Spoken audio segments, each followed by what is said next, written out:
guys, thanks for subscribing to Bonsai Mirai on YouTube. If you like this video, we have a ton more like it on Mirai Live, including weekly live streams, species and technique features, and weekly live Q&As with Ryan Neal.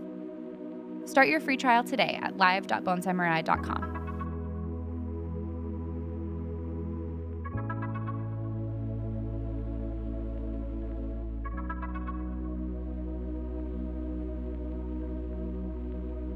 In order to understand deciduous, we first need to draw the line between what is pinching and what is pruning. Now, when we talk about pinching, we would be removing that soft growing tip as it's first emerging while it's very, very underdeveloped in order to stimulate the growth of buds that exist on the interior of that branch and on the interior of the tree.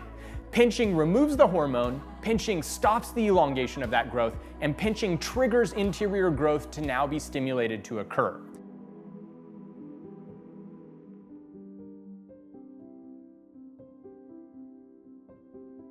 When we talk about pruning, we're dealing with more mature vegetation. We've allowed that soft fleshy growth to elongate, we've allowed it to open up, we've allowed it to harden off, regain the tree's energy, and now we come back in with our scissors to guide the length of that growth, to direct the direction of growth, and to control the number of leaves that exist throughout our tree. Pinching is a spring action. Pruning is a post-flush hardened, late spring, early summer action. Recreating the native environments that are specific and iconic to North America has always been something that's really struck my interest and motivated me as a bonsai practitioner. And one of those iconic regions of North America that I've always found very inspirational is the Northeastern United States.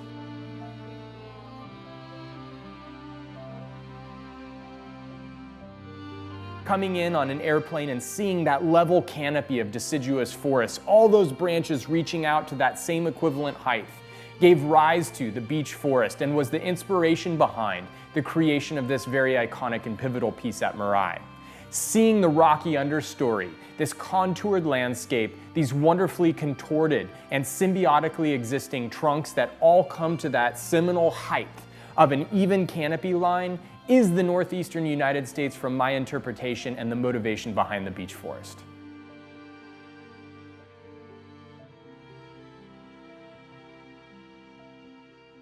Deciduous is this genre of broadleaf trees, and when we say broadleaf trees, a broadleaf is not a needle like a pine or a juniper, it's an expanded large surface area leaf as we know. And when we talk about deciduous, a broadleaf species that loses its leaves over the course of the winter time,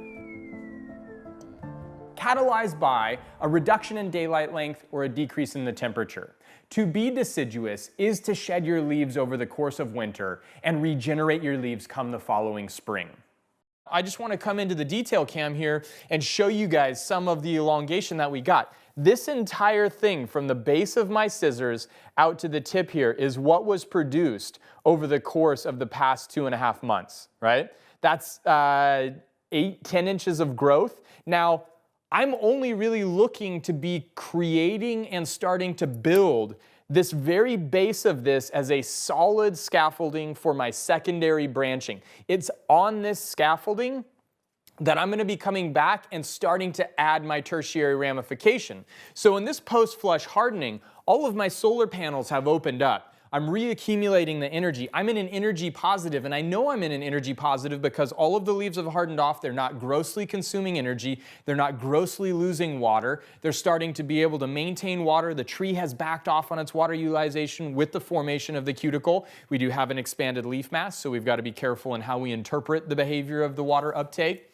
But beyond that, I've got the secondary branches of a lot of the areas that I wanted to grow to a girth, to a length, and to an interior potential of buds and set up leaf mass that I can now prune back to that, and that is the backbone that I build now my tertiary on from this point moving forward. And I'm going to look at my internode length at the base of this, and I'm just going to get rid of one of these leaves sort of on this adjacent shoot so you can see the totality. Right here where my scissors are is where the bud originated this year. I've got one leaf very close, very nice tight internode. I've got another leaf very close, nice tight internode. And then you start to see this exponential increase in internode length. Now I'm okay with that if we need that length, if we need that thickness, if we need that strength increase. And there are a few trunks in here that we're going to be choosing to hold back on pruning really heavily because they haven't had the same strength as the other trees in the forest. I'm going to take this back wanting to turn 1 into 2 at every single junction, and I'm going to take that off, leaving that really tight leaf here, leaving that next really tight internode here. But here's the transition.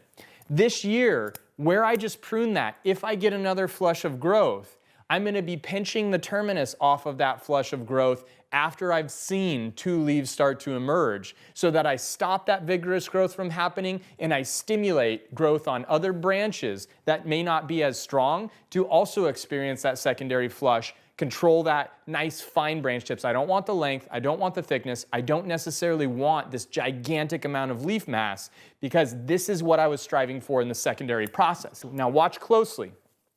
I'm going to take this leaf, I'm going to put my finger in the middle, and I'm going to curl it in half. Okay, now this is a beech leaf. If we just look at the common structure of a beech leaf, we have this point at the end here, right? Now if we were talking about some other form of leaf, we may choose a different method to be actually reducing the size of the leaf. For the beech, in the strongest areas where the biggest leaves exist, to be able to allow sunlight to penetrate, air to move through the canopy, and to be able to get light to those interior pieces that this pruning and any subsequent pinching that occurs, whether it's this year, if this tree does give me another flush, I'm not banking on it, or next year when I start to get that next push out of growth, I'm going to come in here, I'm going to fold this, and I'm going to cut this leaf at an angle so that when you come back and you look at it, even though we don't have the same round shape, we still have that point and that termination, and you'll have a hard time actually delineating that this isn't natural when you just look at the tree in a snapshot. So this is a way to decrease some of that really large surface area because the tree's so strong. We're feeding aggressively from the structural setting last year. We're feeding moderately this year to build up that thickening and elongation. Once we do this, we take some of that strength out, right? We're transitioning that energy. We're giving light and airflow to the interior of the tree.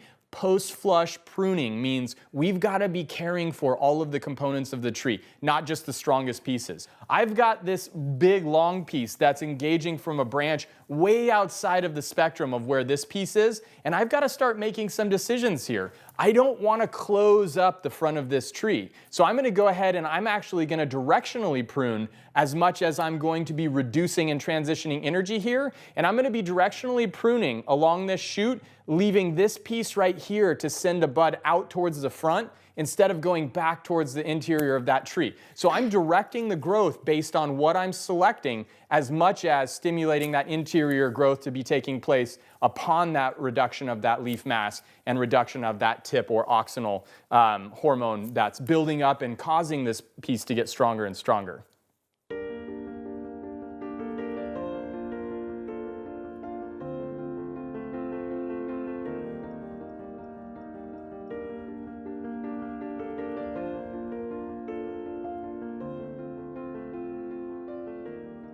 In the state of the beech forest, those interior trunks are pieces that don't receive a lot of light and a lot of airflow. As a result, oftentimes, to allow them to accumulate more strength, we won't necessarily reduce the size of the leaf and we won't prune them as much, so they have more leaf mass to accumulate that energy once we've opened up the exterior portions of the foliage to allow light and air to those interior pieces. This is a tree that's sitting on the inside of this forest, should have plenty of room to grow from the root system's perspective, but for whatever reason, this tree is not experiencing the same level of vigor and health. We're going to have to be very careful in the way that we manage this, not reducing the leaf mass, maybe not pruning back as far, or if we do choose to prune as far, leaving all of the big leaves on it, not having them so that it has the photosynthetic strength to be able to continue. All in all, these trees are probably 25 or 30 years old, and you're starting to see some of the real indications of age creep in with the formation of the bark at the base of the parent tree, and some of the other trees are starting to get some of the more, I would say, indicative components of beech as a species, and in particular the European beech. When we get this tremendous amount of vigor happening, right, we think that we have to prune to start to cause ramification. But there's a very significant mechanism, and I'm going to isolate this branch right here, okay? We obviously have auxin. Auxin is a hormone that's produced in the roots, travels via water molecules, and is deposited at the growing tips. The more places that water is being transpired, mainly in the apical portions of the tree, the more auxin it accumulates. Now, auxin as a hormone suppresses the growth of lateral branches and lateral buds behind it. But as the auxin moves out farther and farther from the tip, that auxin now no longer having a suppressive capacity over ramification behind it, you start to get these small little pieces of ramification, okay? So when we start looking at this and I'm saying, gosh, what do I want to do with this big long tip? I'm using this ramification as much as any other indication of where I'm going to be pruning. Now pruning to remove this growth tip and start that process of creating that ramification here. That's literally what this secondary pruning to transition to tertiary development and tertiary refinement, that's literally what I'm trying to accomplish, and the mechanisms of the tree have already facilitated that. So we're taking those cues.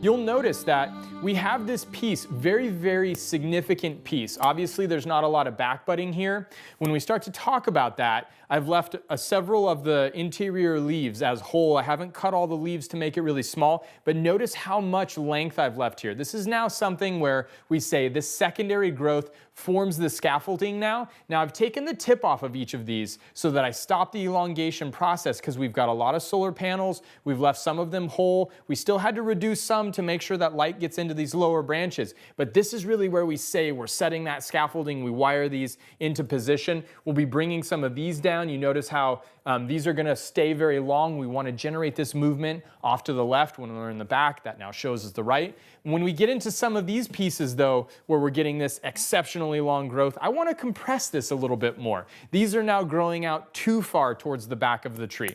I may even take that entire piece of growth off because I've got these other pieces of ramification with that distribution of auxin now starting to form. I can come back into these and I can start to open up that interior light penetration, make sure we keep health in those lower branches. All part of the decision-making process as we design the evolving shape of this tree. It's truly like a construction project when we start building deciduous bonsai.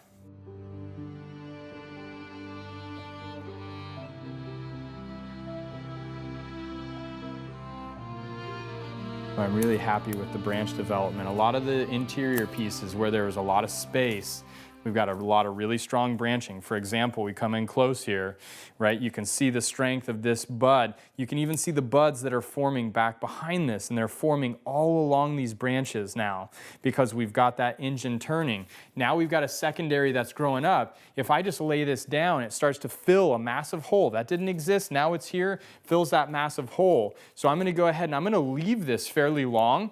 Now, if I feel like this is about the size, and I'm gonna say proportionally, for this branch, this is a beautiful size of secondary ramification. This is last year's growth, this is this year's growth. We finally get there. If I feel like this size is appropriate and I'm happy with that, then I just go ahead and I'm just gonna take off this really long, kind of obnoxious internode here, boom, I'm gonna take that off. That stops the elongation and it starts to stimulate growth from the ramification on the interior. Notice that this is a very small leaf. So you're seeing the smaller leaves, and I'm gonna show you this here too. Notice that we've got bigger leaves on the interior, smaller leaves at the tip. These smaller leaves at the tip are because we're at the end of our sugar starch storage that's perpetuating or generating this growth across the spring.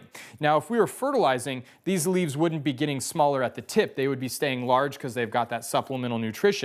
Now we're going to be fertilizing moderately to get a push out that's strong, that stimulates the growth of the ramification. And next season, when we get that push out, we're going to be backing off to a really light fertilization after it's already exhausted its sugars and starches. But that's a really beautiful sort of illustration of that scaffolding being formed by that flush hardening, elongating, thickening. Now it's become a secondary piece that we can utilize to continue building the tree. So when we see this, I don't want all of this length, but I love how this forest is carrying through here. Now this piece, this big elongating piece that started here, Very, very tight, very, very compact. I love the flow that's happening.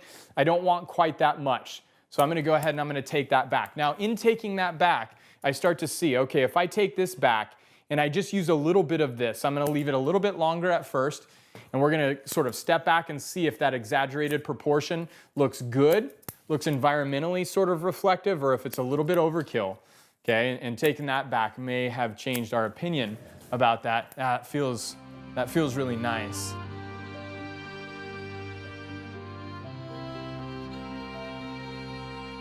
When I wire this down, it's going to give me a little bit of that length back. I've got some of these secondaries forming here, so you can see how the scaffolding is building, right? But we do have to guide it. If we take the time now, this tree does nothing but flourish. If we don't come in and we don't wire this, we just kind of wasted our time, because it's just going to grow again in ways that we don't necessarily want or know or have control of, okay? So I want to go ahead and I want to be pretty strict and disciplined with some of these pieces up near the top. Now notice what we've got here. Josh, zoom me in right here. Okay, we've got this big long piece right here that's really oversized for the size of this trunk, where this tree is sitting in the composition, but we've also got this beautiful secondary that's grown right there that allows us to reduce and start to compact that. Now, when we take this structure back to these secondary pieces that have grown as a result, this would be more sort of indicative of what the pomegranate will look like, right? Now we have this secondary piece, it's elongating, getting stronger, we cut the structure back to that. Great, cool, kumbaya. But that is one of those 5 or 6 instances that we're really looking at as sort of that post-hardened pruning opportunity to transition.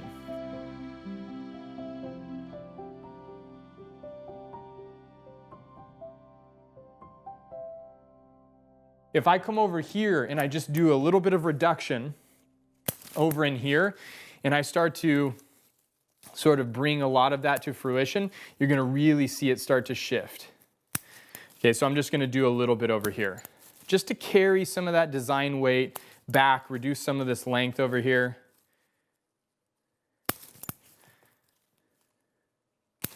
On most of the areas of the tree, okay, I've gotten the growth that I wanted. I've gotten the scaffolding that I want. And in choosing to come in and do this, I'm now transitioning. So for a majority of the pieces that I'm pruning, I'm going to be pinching moving forward. So I'm going to start the tertiary build from this point forward with whatever growth emerges.